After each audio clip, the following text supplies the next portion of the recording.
ওই আমার মামা, আমার তো বিয়ে করাইছে উনি।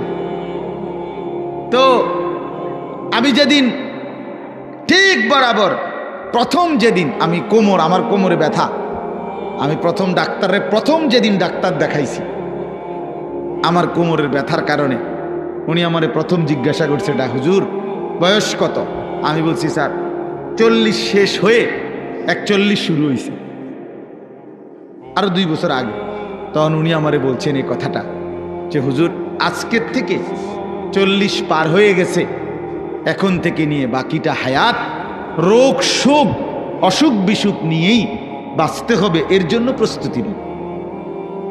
রঙের গুড়ি শেষ, রঙের গুড্ডি কি মনে করেন? রঙের গুড্ডি কাইটে গেছে,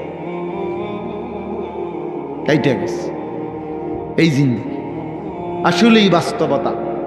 সেদিনের পর থেকে এই এরপরে এই চোখে ছোট্ট লেখা কম দেখি তো চশমা পড়তে হয়, কোমরের মধ্যে ব্যথা তো গাড়ির মধ্যে একটা আলাদা সিটের উপরে বইতে হয়, আলাদা। আমার গাড়ির যে সিট এটার উপরে আরেকটা নরম ফোমওয়ালা আরেকটা সিট আছে, ওটা আলগা কিনা, ডাক্তারে লিখে দিছে, তো আমি ওটাতে বসি, ওটাতে বসলে আরাম পাই।